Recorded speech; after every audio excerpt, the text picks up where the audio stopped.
how many people weren't at the service this morning? Most everybody was there. Just a few people weren't. Well, Ingrid did a dance for us, and it was an intercessory dance, and we talked about what she was going to do, and what I had asked her to do was pray and ask the Holy Spirit to tell her what he was interested in having her dance about, that would be something that would resonate with the congregation. She prayed about it, and she felt like it was around racial issues, racial reconciliation, and things like that. And she had a verse from Psalm 89, was it? A couple of verses from there that she read, and then she did this dance, which was meant to be not a performance, but a point of meditation for us, so that we could intercede with her. And Dave also played the piano along, following the leading in the Holy Spirit.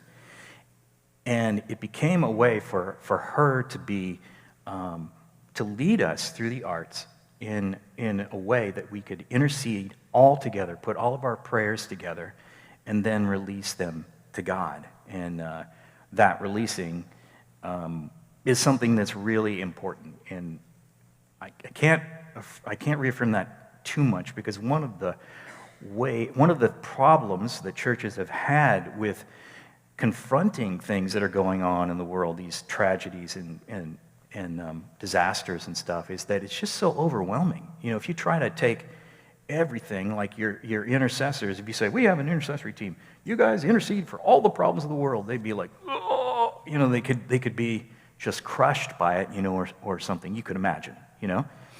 But that's not the way that God created all intercession. There is intercession. It's in the Bible that is really, you know, full of burden, and then it's passionate, and all those things that you think of when you think of intercession. But I believe that most intercession that God is calling us to is not supposed to be like that. It's supposed to be an exchange. And even those extreme forms of intercession should be an exchange, because it's not like we can worry our prayers enough that God will hear us and, you know, okay, we've created enough emotion or whatever, and that he's finally going to do something about it. It's not like that. We are looking to him in faith and giving him our anxiety, as Jesus commanded us to do, and then trusting that he's taking it and that he's doing something about it. So it's an exchange. Intercession should be an exchange. And if you can get a hold of that as a believer and a Christian, realizing, wow, the intercession that I do for these kinds of events in the world, these heavy things, can be something that I get a desire to pray about, that Holy Spirit may give that to me. He may, you know, give me some emotion. I may feel it, you know. But I'm not meant to keep carrying that constantly.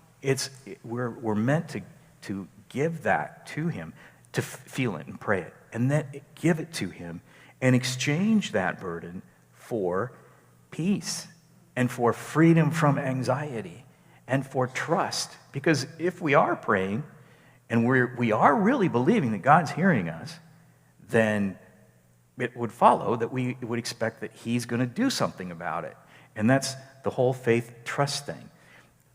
So, you know, if you're praying for something and then you go, you know, get finished praying about it, and you're like, wow, I'm just so worried about it. You keep going on with a worried, anxious attitude, then that doesn't seem right. It doesn't seem like you got, like the exchange took place, like you're still holding on to it, like you're maybe not trusting and believing that he's going to do something about it.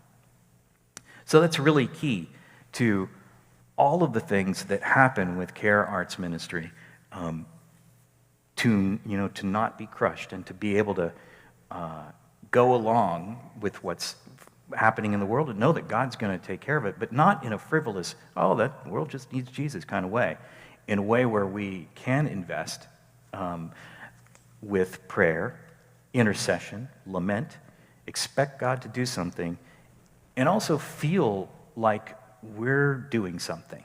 You know, if an event happens and we have someone like Ingrid to lead us, all the emotion, all the questions that we have that are in the congregation, maybe down underneath, can be focused on this intercession or this lament. So it gives a release to the congregation.